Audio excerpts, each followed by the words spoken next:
I would never hunt a field edge unless it was in standing corn, where they've got the standing corn as a bedding area, and they can transition from bedding area, standing corn, into timber. So they got security cover to security cover. Yes. So if I found a primary scrape area and I set up on it, let's say I went out this time of year, because I'm a big postseason scouting guy, and I found a major primary scrape area on the edge of a crop field, I may set it up as a hunting location. But if that crop that year ends up being in soybeans or hay or something short, winter wheat, I would not hunt it. I wouldn't waste my time, because the bucks I want to kill are not going to visit that area during daylight hours. They may visit it, but it'll be after dark. Interesting. But if it was in standing corn, because they got security cover to security cover, I would definitely hunt it. Wow, that's really interesting. When I was doing some hunts in Missouri this last fall, we had some soys and we had some corn, standing corn, and a couple parcels looked really remarkably good for hunting, and the farmer could not get the combines over there to pick the corn. And so my couple of hunters that were hunting that were very, very frustrated. And I just, tried to encourage it to say that, hey, the sign's there and the corn's there. When the corn gets picked, that's going to change everything. Now that can be good, but the sign's there right now. Along the edge of the corn? Along the edge of the corn. See, and that would be good that it's there if it's in standing corn, because it's security cover. And I just didn't understand, why. And they didn't hunt it for 3 days, because one of them actually ran into an employee of the farmer and said, yeah, we'll have that picked tomorrow. Well, they had a breakdown, etc. So that 269 acres never got hunted at all. Zero. Never did get hunted, period. I love hunting. If there's a scrape area on the edge of a standing cornfield, I'm all over it. Wow. Neat. All over it, because they got immediate exit security cover. Wow. And typically mature bucks, depends on the type of area you're in. If there's not a lot of other bedding areas, they'll be bedded in the standing corn. Wow. During season. Wow. That's very normal. Let me ask you. But I do have to say one thing. When I'm hunting out of state, I drop all my guard.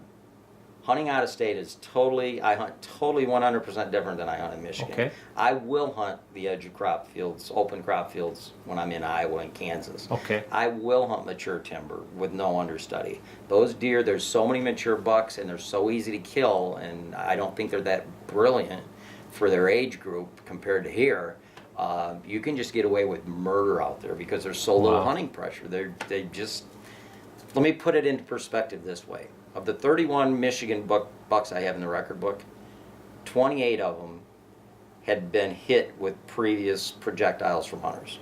Some of them as many as 4 different projectiles. Oh my goodness!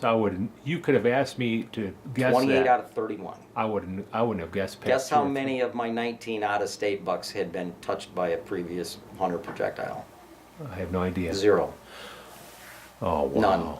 And those bucks, on average, were an older age class than the ones from Michigan. Those bucks probably average 4 years old, where my average Michigan buck's probably 3.5 years old. Now, we both live in Michigan. I don't want to sound like we're boasting about the difficulty of hunting, because that's not necessarily a boastful topic, but there's some pretty well-educated whitetails here in the state. We have more bow hunters than any state in the country. We have 320,000 bow hunters. Our hunter densities are almost 8 per square mile. And that's a statistical average based on our absolute land mass. Okay. So basically, against the tags sold. Yeah. Well, you can go in the U.S. Almanac, or I can't remember where we got it. In all of our books, we have absolute hunter densities per square mile, and we take the square miles for every state divided by licensed bow hunters. Right. And that's where you get your hunter density per absolute square mile. But you take a state like Michigan, it's 8, almost 8. It's 7.8 something. Wow. But then that includes the land mass of the UP, which is probably at least a third of the land mass, if not more. Yeah. And nobody hunts in the UP. Very so few. If you take the UP and most of northern Michigan out of that, you get down into zone 3, I would almost bet the average hunter density per square mile, just bow hunter. Yeah. Usually guns are double bow. Yeah. But bow is probably around 12 to 15 per square mile. And then that doesn't include taking the landmass of Detroit and Flint and Grand Rapids out of all the areas where there's no hunting. And Michigan's got a lot of big cities. Yes, yeah, the unhuntable areas. Yeah, and you no go shooting to zones. you go to a state like Kansas, and you're looking at statistically every bow hunter in Kansas, statistically, according to their landmass and licensed hunters, has 3,200 acres to hunt. In Michigan, in Zone 3, it's about every bow hunter has an average of 40 acres to hunt. That's almost an 80 times difference. Wow. That's stats. Well, That's not an approximation. That's a statistic. That puts things in perspective right Yes. there. So Yeah. we've educated Yes. over time, and it's got to be now into their bloodstream. And Michigan is not the sole state for hunting pressure. You got PA, West Virginia, Massachusetts, New York, Wisconsin. Ohio has a lot of bow hunters. I mean, they kill way bigger bucks in Ohio than we do in Michigan, but they do have a lot of hunting pressure as well. All the states up in the Northeast, Connecticut, they all have a lot of hunting pressure because there's states that have high general populations. Yes. Obviously, the states with higher general populations are going to have the higher hunter densities. Yes. Okay. Well, that's interesting, though. You talked about the UP. I can't get past without further discussion of UP in some capacity. It's just I don't know. It's a. I'll admit it. It's a doggone love affair with that place. Oh, it's awesome. It's It beautiful. There's, I've not experienced a whole lot better of deer hunting than I did in Missouri, but I'll be honest. I mean, I always am. I'll be very frank to say that if I were given the choice, I'd go to the UP Yeah. for a variety. The last time we did a bow hunt during October was, I think, 3 years ago. 3 years ago or 2 years ago. Our deer herd is just down, as we know, and there's a lot of variables with that. But it was funny. There was a roofing contractor, and he had two guys that in his crew out of about 6 or 8 that were identified as hardcore hunters. And so he called and said, "Hey Gary, we're doing some roofing projects in the Sioux and then Marquette." And he says, "I don't really need the place for them to stay. I've got a cabin rented, but it's kind of near your spot. Would you set these guys up?" And we did. And so I just had to set up the spot. So usually I try to set up 2 or 3 per person. And they were going to hunt 3 days, and they hunted a day and a half, and they had a confrontation with wolves, each of them, and it wasn't a adversarial one in that they weren't aggressive, but they were followed back Right. to their vehicle, and they Escorted back to their they were. vehicle. That was the end of that. That was my last bow hunter. And the one guy said, "Boy, you didn't tell me I needed to pack my my pistol." I said, "Do you have a CPL?" "Yeah." He said, "I just didn't think." He said, I carry it when I'm downstate." So, but it was funny. It was the UP's in its class of its own. I didn't say it's ahead of the class. It's in its class of its own. Why they ever introduced wolves to the UP, I have no clue. Yeah, that's UP used to be one of the most phenomenal deer hunting places. I mean, back in the old days, Michigan Outdoors, Morton F. 9 out of 10 bucks on Morton F. were from the UP. Now it's Absolutely. totally the other direction. Yes. 9 out of 10 are from southern Michigan. Yeah, it's almost like you'll see a couple thrown in Yep. just to say we've got a couple from the UP, and they're decent bucks, but they're not what they used to be. Oh my God, they No. just kill monsters up there. Yeah. Before they put wolves, I don't know why they did the wolves. Yeah, I don't know either. We tried to foster we called it a companion trap line where people would bow hunt, and a lot of bow hunters just aren't going to sit all day. So they would come back, and if we had a group of 3 or 4, there's one guy that wants to lay on the couch, there's one guy that can't sit still, and there's one guy that's just going to go for a walk or something, And so God, I love the walkers. yeah, absolutely. So we would take the guy that can't sit still, and I'd set traps. I always set a trap line, because if you're going to go from A to B, For him or for animals? yeah, there's a fine line in it. Yeah.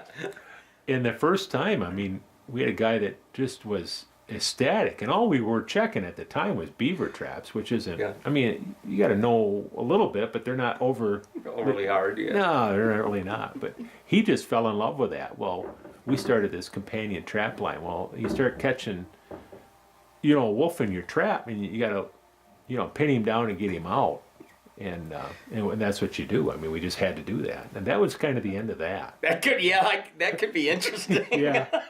Oh, yeah, that was funny. But, Wow. yeah. So, anyways, I would like to, you talked about your setup. Your knowledge My of harness? Yeah. You want to see it? I would love to see that. Okay. Yeah, thank you. Okay. Yeah. Let me say something first, real Sure. quick, because we talked about the workshops. I'm going to give my website. Oh, 'Cause absolutely. all the information on everything is on my website, books and DVDs. Yes. It is www.eberhardts, EBERHARTS, whitetailworkshop.com, Nice. eberhardswhitetailworkshop.com, or Deer, that's DEER, with the little hyphen, the dash in between it, deerjohn.net. Okay. Either one of those will get you Perfect. to my website. Your workshops, when are you running those? Oh, I've got one coming up on April 14th and 15th, Okay. and another one April 28th and 29th, and then the next one will be June 2nd and June Wow. 3rd. I don't think I'm going to have any more this year than that. Yeah. Those two are coming up fast and furious. Well, the first one's full. Oh, okay. Yeah. So yeah, the second one I'm only allowing 10 per Very nice. workshop Very because nice. they're very interactive. I want to be able to answer questions, and you get too many people, and it just doesn't work out very well. Should there be a previous or an established skill set for a person that attends your workshop? Absolutely not. Okay. Nope. I have a lot of novice. I Nice. shouldn't say a lot. I would say usually 2 out of 10 are relatively novice. I'm not going to say they've never hunted before, but they're new Right. at it 1 or 2 years. And And sometimes I've had that's some very good guys Yeah. come. I had a really good hunter come last year, and he came just for the scent control, wow. and he was blown away. He actually, No pun intended, huh? no pun intended. He was very blown away, and Wow. he did what I told him or what I suggested. I didn't tell him. Yeah. He'd have beat me up. He's bigger than me, and he never got wind.